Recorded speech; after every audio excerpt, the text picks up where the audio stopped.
ये कहानी है मीना नाम की एक लड़की की जिसे फोटोग्राफी और वीडियोग्राफी का बहुत शौक था।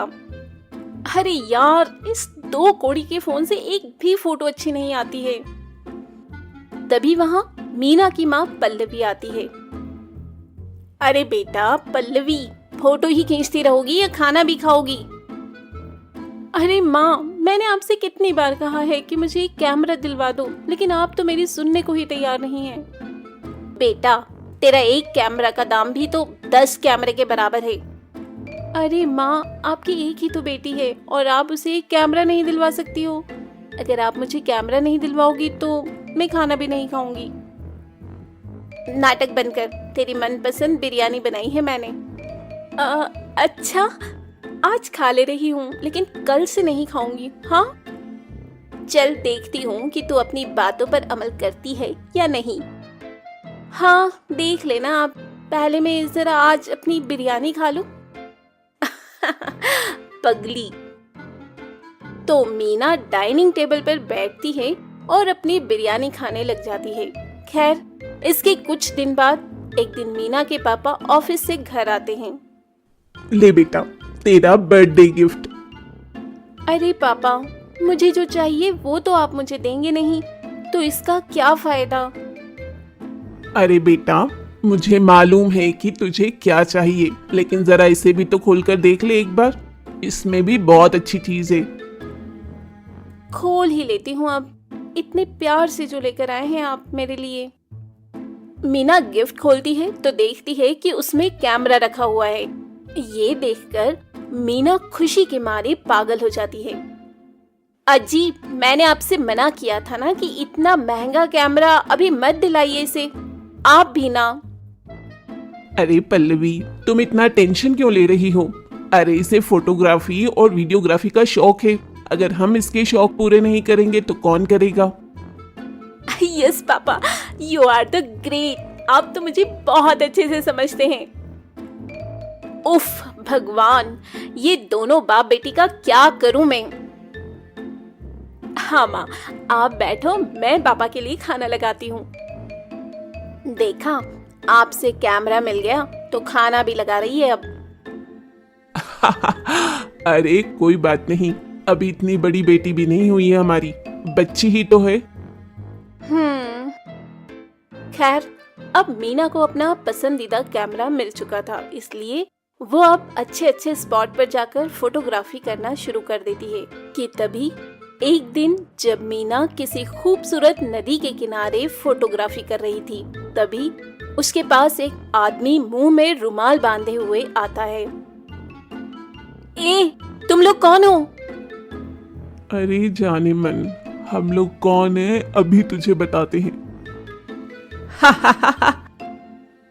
इसके बाद दीपक मीना को जोर से धक्का देता है और उसका कैमरा लेकर वहां से भागने लगता है। लेकिन मीना बड़ी चालाक थी, वो जल्दी से दोनों के सिर पर 2 पत्थर से वार करती है। आई! चुप बेवकूफ। वहीं मीना जल्दी से उनके पास आ जाती है और अपना कैमरा उठाती है। बड़ी चालाक बन रही है ना तू। रुक, तुझे अभी इसी नदी में फेंकता हूँ। तब दीपक मीना से उसका कैमरा छीनता है और उसे नदी में फेंककर राजेश के साथ फरार हो जाता है। वहीं दूसरी ओर मीना चुड़ैल बन जाती है। एक तो तुम लोगों ने मेरा कैमरा चुराया और ऊपर से मुझे एक चुड़ैल बना दिया। अब मैं तुम लोगों से बदला लूंगी, बदला। वहीं दूसरी ओर मीना के माता पिता उसके लिए बहुत परेशान होते हैं और उसकी मिसिंग कंप्लेंट थाने में लिखवा देते हैं। खैर, चुड़ैल अब राकेश और दीपक के पास जाती है। मेरा कैमरा चुराएगा तू? रुक, अभी तेरी टांग तोड़ती हूँ और इसका सूप बनाकर पीती हूँ। तब चुड़ैल राकेश के सामने अचानक से प्रकट हो जाती है। चुड़ैल को वहां देखकर राकेश की सिट्टी पिट्टी गुम हो जाती है। कौन है तू? कहीं तू मेरी पुरानी प्रेमिका मंजूली तो नहीं है?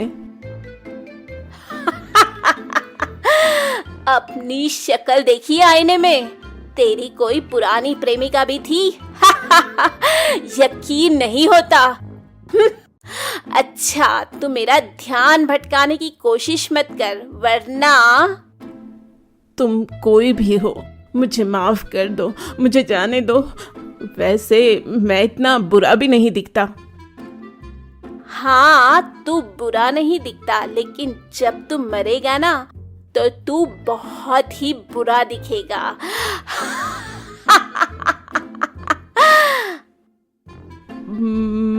मरेगा मतलब? हाँ, अगर तू मरेगा नहीं तो मैं तेरे हाथ और पैर का सूप बनाकर कैसे पीऊंगी रे? नहीं नहीं, ऐसा मत करना। एक तो मेरा कैमरा चुराता है और मुझे मारता भी है, और ऊपर से बोलता है कि तुझे ना मारूं। अच्छा, तो तू कैमरा वाली चुड़ैल है? हाँ। तब इसके बाद चुड़ैल राजेश के हाथ पैर तोड़ देती है और उसे मार डालती है।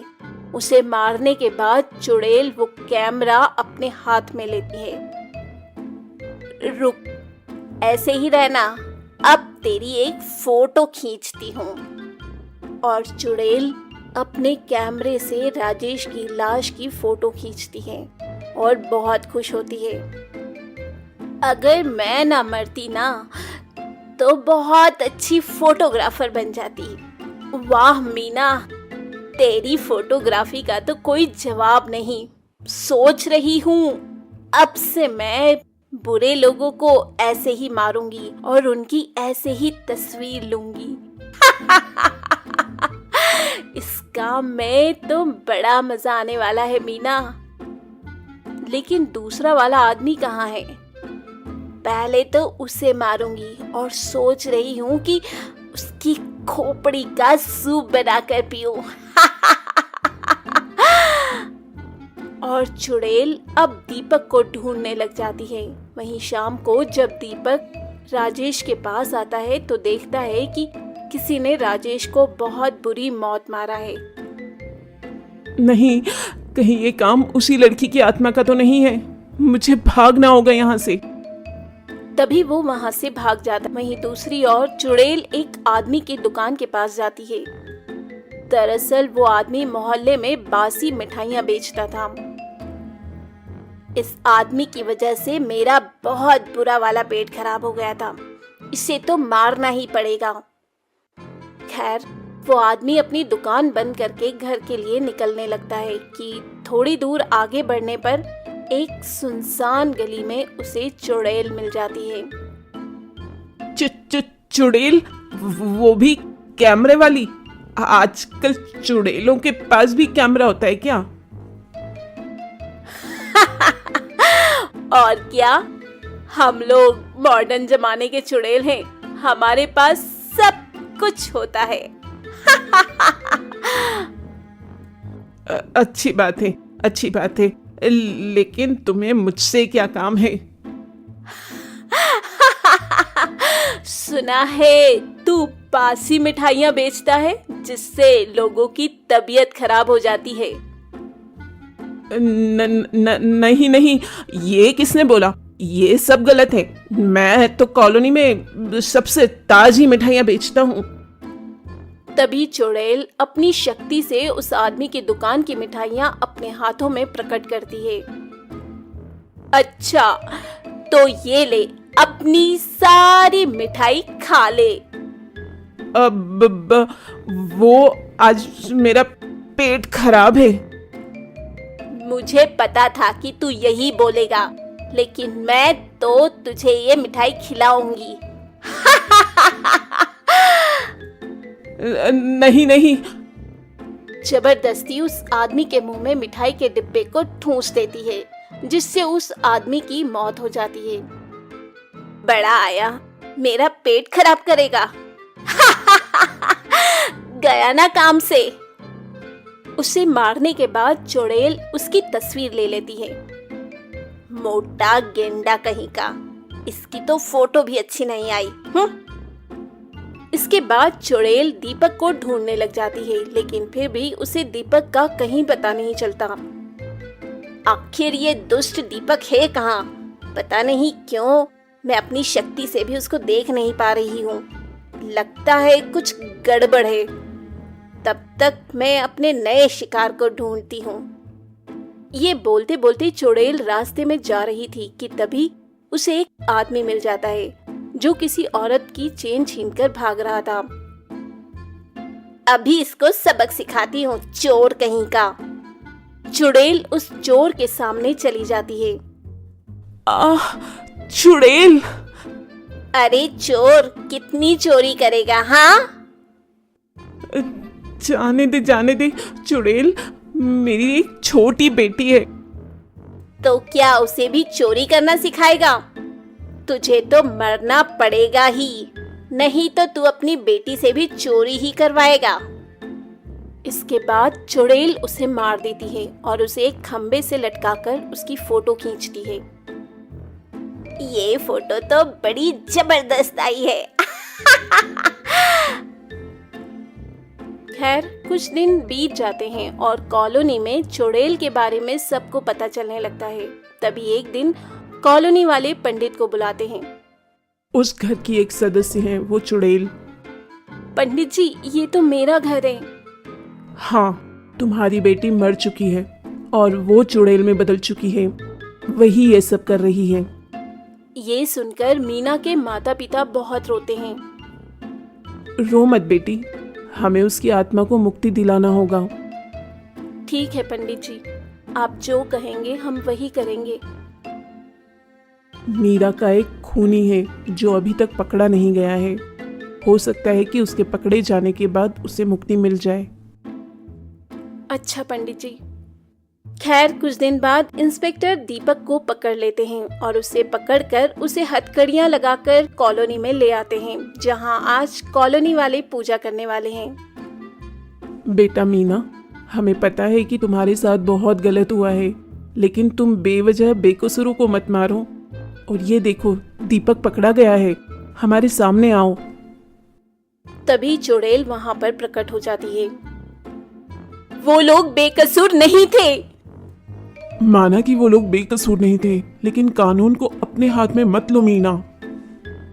हाँ बेटा, अब तो दीपक भी पकड़ा गया है, ये सब मत कर बेटा। हाँ बेटा, तू तो हमारी प्यारी बिटिया थी ना, तो फिर क्यों नहीं करती है ऐसा।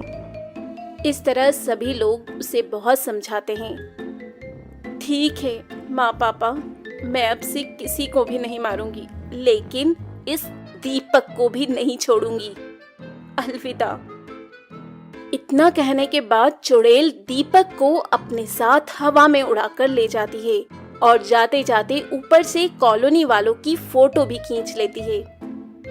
ये फोटो देखकर मैं आप सबको बहुत याद करूंगी।